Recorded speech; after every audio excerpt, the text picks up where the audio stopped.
Natalie Bennett. She's the former leader of the Green Party. Good morning, Natalie. Hello? Are you there?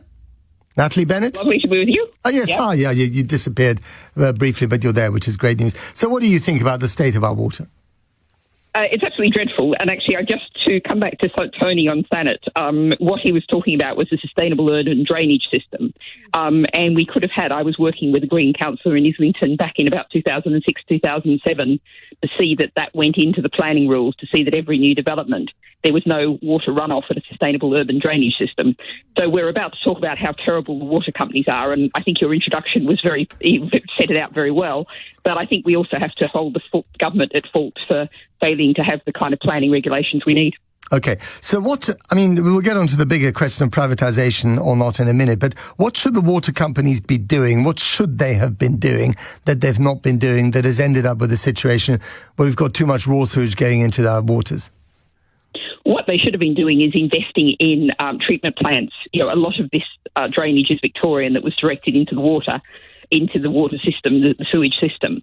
That was designed in Victorian times, difficult to change. We need the treatment plants, the systems to deal with this.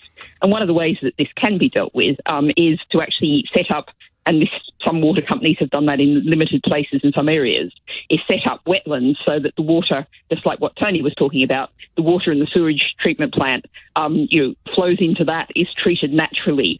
But that requires quite a bit of land. It requires investment, requires time to set up.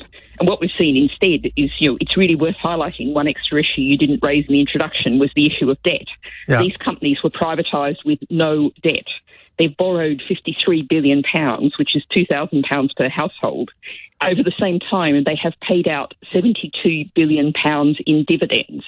So £53 billion of debt, and they've paid out more than that in dividends, and they've failed to invest in the infrastructure that we absolutely have to have. So really, it's the power of the shareholders, or rather the power of the executives to please the shareholders that has finally messed it up for the rest of us. Well, it's the fact that actually, I will hold the executives responsible. I'll note that Southern Water, who was one of our worst offenders, the CEO was paid more than £1 billion last year, at the same time that the company got a record £90 million fine. So the executives are at fault. But of course, the whole problem is this is a privatised system. Their responsibility is to maximise returns to shareholders. That's the nature of the company. So, what we need to do, and what the Green Party is calling for, is to nationalise the water companies, bring them back into public hands, run them for public good, not for private profit. And of course, that's what we're also calling for in energy systems.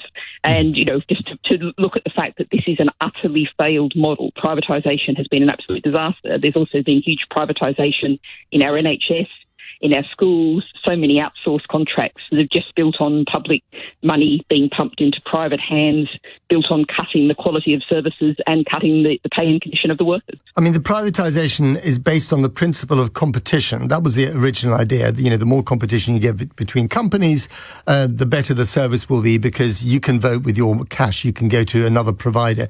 You can't do that with water, can you? You can't suddenly choose, if you live in a Thames Water area, to get your water from Wessex Water. Exactly, that's right. That is the nature of it. You look at river catchments are the logical way in which to arrange this, because water, wherever it lands in the water cycle from the clouds, it will flow down eventually to the seas and the oceans, and that's the way the system works, and there's no way of changing that. So it's one of the worst privatisations, but it's only one of the ways to demonstrate that privatisation is a disastrous, failed model. It was driven by the ideology of Thatcher and Reagan in the United States, and that ideology is now very clearly failed. But it was also driven by the mismanagement of publicly owned companies before that. Let's not forget that either. Well, I think one of the issues was we did have historically a huge amount of centralisation, and we still have that politically. One of the reasons when people voted to take back control as they saw it in Brexit, I would say behind that is the focus of power, resources and money on Westminster, which has just grown and grown. What you want to do is have people in that river catchment, in that catchment area, making decisions. Decisions should be made locally and only referred upwards when absolutely necessary. The previous system was too far centralised, but what's been brought in is actually worse, because essentially, these are not water companies; these are cash cows for hedge funds, very often based in offshore tax havens. But it's also, in a way, the public, isn't it? We've all been using water, but we've not really, until really this summer, we've not really realized, many of us, what water company bosses are earning, how these water companies work, why there's so much sewage in our rivers and in our seas. And, the issue here is public information, awareness of how the system works, and then you do something about it. And we're only getting to this party rather late in the day. Well, I think this has been growing for a long time. I know you were talking to Surfers Against Sewage, and they've been doing work on this for many, many years.